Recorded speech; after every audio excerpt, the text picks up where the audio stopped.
ဒီနေ့မှာတော့မလာချမ်းဘက်ဖတ်စစ်တက်ရဲ့တိမင်းတမန်တွေဖြစ်လာမဲ့ FPV ဒရုန်းတိုက်ပွဲတွေနဲ့ပတ်သက်ပြီး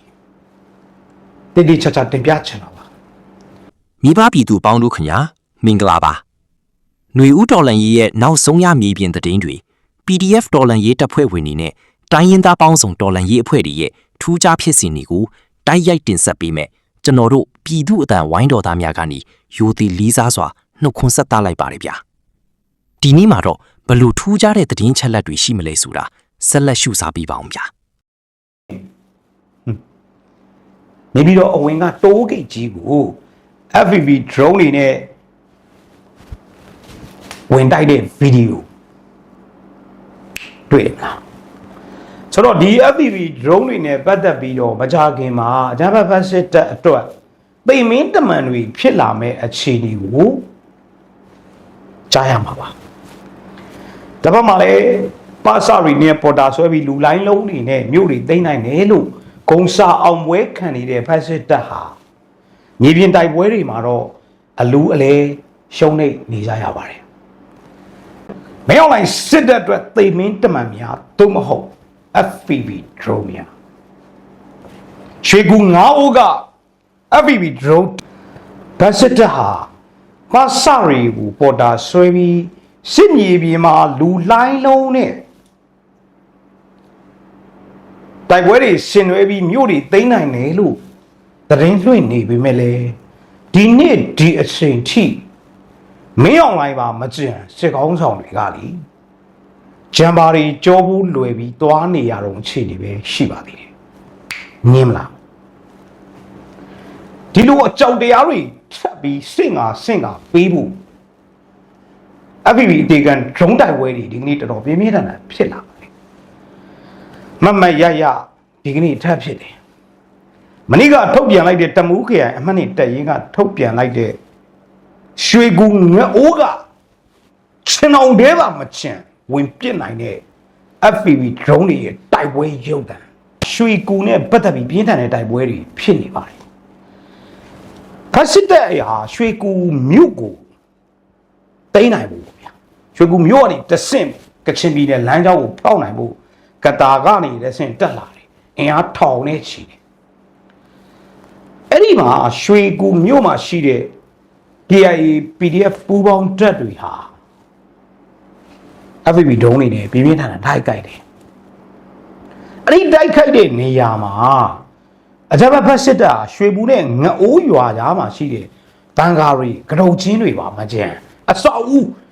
ကြောင်ကျိုးကြောင်ကြားတိဝင်ပြီးတော့ FPV drone တွေနဲ့ပြစ်ခတ်တိုက်ခိုက်နိုင်တာကိုကျွန်တော်တို့တွေ့ရပါတယ်ဆိုတော့ဒါမျိုးမဖြစ်ခင်မှာအရှိလွန်ခဲ့သောတစ်လလောက်ကဖြစ်မယ်ဝရစိန်နဲ့ဇာမနီတပ်ဖွဲ့ကလည်းနေပြီးတော့အဝင်အင်အား90စခအင်အား90အထိုင်ချရတဲ့တရက်ကန်ပြူရွာအဲ့ဒီအကြမ်းဖက်ဖက်စစ်တပ်ကစစ်သားတွေနဲ့ပြူစောတိတွေကရွာတွေကနေမထွက်ရဲလို့ပြည်သူတွေပါမထွက်ခိုင်းပဲရုံးတော့နေထိုင်ရတဲ့အခြေအနေရွာကိုသိမ်းပိုက်ပြီးတဲ့နောက်မှာတော့စစ်တပ်ထောက်ခံသူ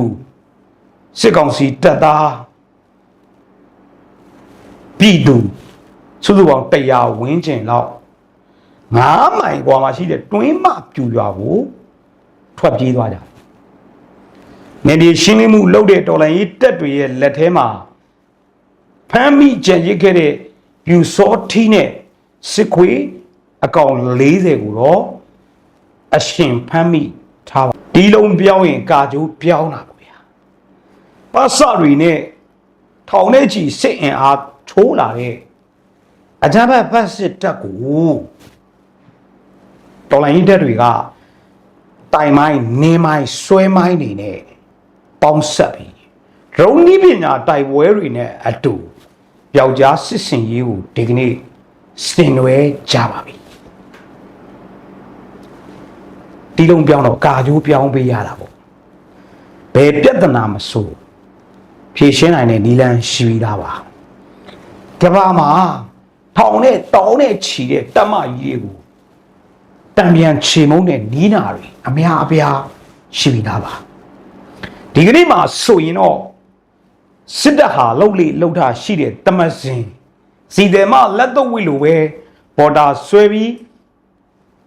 မြေပြင်မှာဒုနဲ့တင်းနဲ့အင်အားတုံပြီးတော့လူလှိုင်းလုံးနဲ့စစ်ထိုးပါတယ်လေးမြန်းနဲ့ဘုံကျဲပါတယ်ဒရုန်းနဲ့ဘုံချပါတယ်ဒရုန်းတွေနဲ့ကင်းတောက်ပါတယ်ဒါကိုပြည်သူတော်လှန်ရေးတပ်တွေအနေနဲ့ကအတုံးချမဲ့နီးပြူဟာတွေကိုလက်တွေ့မြေပြင်မှာချက်ချင်းပြောင်းလဲပြီးတော့ပြန်လဲတိုက်စစ်ဆင်တဲ့နေရာမှာအခုဆိုရင်စစ်တပ်ခမညာအကြမ်းဖက်ဖက်စစ်တပ်ခမညာရုံတောင်ပြေးခွေးမြောက်လိုက်နဲ့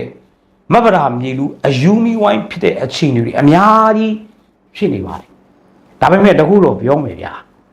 သူတို့ရဲ့ TikTok တွေ Telegram တွေမှာတော့ဘယ်တော့မှမရှုံးဘူးဘယ်တော့မှမယုံဘူးဆိုတော့အဲ့ဒါအပြင်ကိုကျွန်တော်ဒီနေ့ကတာခရိုင်ထဲမှာကာသုံးလုံးစစ်ခွင်မှာပြင်းထန်တဲ့တိုက်ပွဲတွေရှိနေပါပြီပြည်သူလူထုကကတာခရိုင်ထဲမှာလမ်းသွားတာတွေနဲ့ပတ်သက်ပြီးခီးသွားတာတွေနဲ့ပတ်သက်ပြီးပြည်သူပိုင်ကားတွေကိုပေါ်တာဆွဲနေတယ်အရသားကားတွေနဲ့လက်နက်ခဲယမ်းတွေတဲဆောင်နေကြတာကိုလည်းသတင်းတွေကရလာတယ်ဒါကြောင့်မို့မေလ24ရက်နေ့မှာကတာခရိုင်ရဲ့ကိုကေအီကနေပြီးတော့စာဆောင်ထုတ်ပြန်ပါတယ်ပြည်သူလူထုအနေနဲ့ကတာထီးချိုင်အင်းတော်နဘာမော်လူလမ်းနေနတ်စီအောင်လမ်းပါမချင်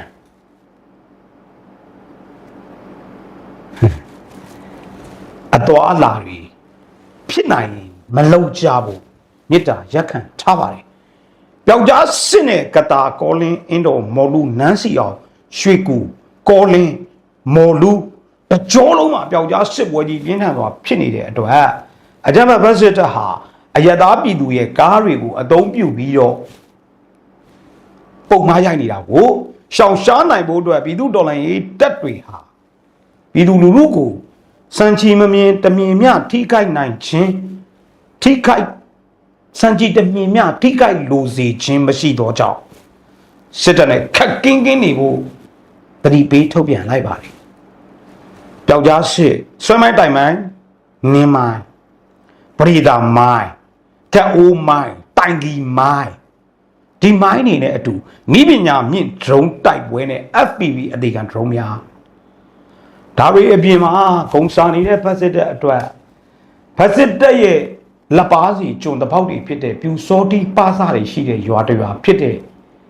မြိုင်ကတရက်ကန်ရွာကိုထပ်သိမ်းပါတယ်တိုက်ပွဲလည်းပြင်းထန်ခဲ့တယ်လို့မြိုင်နဲ့73မိုင်ကွာမှာရှိတဲ့ပြူစောတီရွာတရက်ကန်ပြူရွာမေလ22ရက်နေ့မိုးတဲ့12နာရီပါတော့အဲ့ဒီတရက်ကန်ပြူရွာကိုတော်လိုင်းတက်တွေအပြီးတိုက်သိမ်းပိုက်လိုက်ပါပြီဖက်စစ်တပ်ဟာသူတို့အထိုင်စခန်းမကြဆုံးနိုင်ရေးအတွက်လေတောင်းပစ်ကူတွေအလွန်အကျွံအသုံးပြုခဲ့တာပေါ့ဗျာဂျက်ဖိုက်တာ3စီးဝိုင်တွဲလေ2စီးနဲ့ဒရဇက်ဘုံကျဲနေတဲ့ခြားကတော်လိုင်းတက်တွေခက်ခဲသိမ်းပိုက်ခဲ့ရတာဗျဂျက်ဖိုက်တာ3စီးဝိုင်တွဲလေ2စီးဆိုတာလေပြည်တွင်းစစ်မှာဘယ်တော့မှအသုံးမပြုတဲ့တိုက်ခိုက်မှုပုံစံတရက်ဒါပေမဲ့ဒီအချိန်မှာအကြမ်းဖက်ဖက်စစ်တပ်ဟာသူတို့ရဲ့ပြူတွေပြည်သူစစ်တွေစစ်တပ်အထိုင်စကိုင်းတွေမျိုးသိမ်းတိုက်ပွဲတွေမှာကြာဆုံးပြီဆိုတာနဲ့လေရင်ပြစ်ကူတောင်းပြီးလေချောင်းတဲ့တရဆက်ဖိခိုင်းပြီးရှိပါတယ်လေရင်တက်ပြီဆိုရင်အဲ့ဒါဖက်စစ်တဲ့အကြမ်းဖက်တနေရာမှာစစ်ရှုံးနေပြီလားမယုံကြလားကျွန်တော်ပြောတာယုံလေချောင်းပြစ်ကူတာမရှိရင်ခွေးကတက်မှာတော့နေစရာနေရာမရှိတဲ့အကြမ်းဖက်ဖက်စစ်တပ်ရဲ့တိုက်စွမ်းရည်ကိုဘာလို့မချေမုန်းနိုင်ရမှာလဲဆိုတဲ့ကျွန်တော်တို့ရဲ့ယုံကြည်ချက်နဲ့အခုရှေ့ဆက်နေတာအဲ့တော့မေလ22ရက်နေ့တည်းကရှာထားတဲ့တရက်ကံပြူကြွားမေလ23ရက်နေ့မှာ3ရက်မြောက်နေ့မှာနေမြေရှင်းပြီးလုံးနိုင်ခဲ့တယ်ဗျလေကြောင်းတိုက်ခိုက်မှုကြောင့်ရွာတွေကပြည်သူတွေတန်ရာရရှိခဲ့တာတွေအများပြားရှိပါတယ်အဲ့တော့ပါတယ်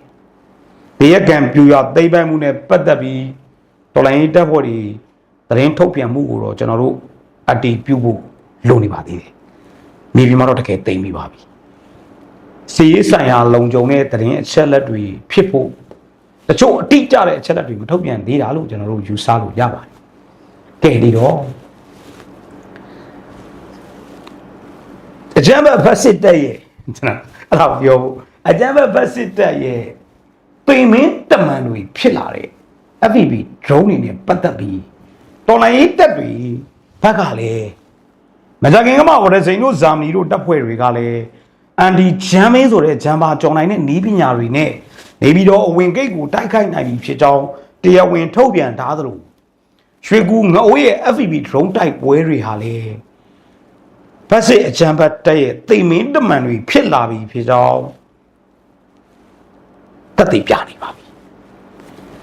မြင်ဘူးရတယ်မလား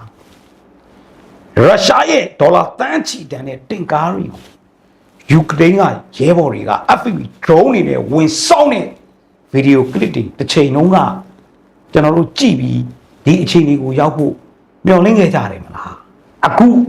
ဒီအခြေအနေကိုရပါပြီအကြမ်းဖက်ဖက်စစ်တပ်ရဲ့ညီသည့်နေရာကိုမဆိုတိုက်ခိုက်နိုင်ဖို့ FPV စစ်စင်ရေး FPV drone တွေတုံးမဟုတ်ဖက်စစ်တပ်အတွက်တိမ်မင်းတမန်တွေမကြခင်ထောင်နဲ့ချီထွက်ပေါ်လာဖို့ရှိနေတယ်လို့ဒီလုံးပြောင်းတော့ကာကြိုးပြောင်းပြီးပျောက်ကြားစင်းတဲ့အတူဆွဲမိုင်းတိုင်မိုင်းတိုင်ဒီမိုင်းကြောက်ဦးမိုင်းပရိဒါမိုင်းမိုင်းခင်းထားတဲ့လမ်းတွေပေါ်မှာမင်းတို့တတိရှိရှောက်လာခဲ့လို့ဒီညကနေအကြမ်းဖက်ဖက်စစ်တပ်ကိုတရဝင်အတိပေးခြင်းဒီညတော့ဒီတော့ခါလုံးကိုဂျေစုတင်ပါတယ်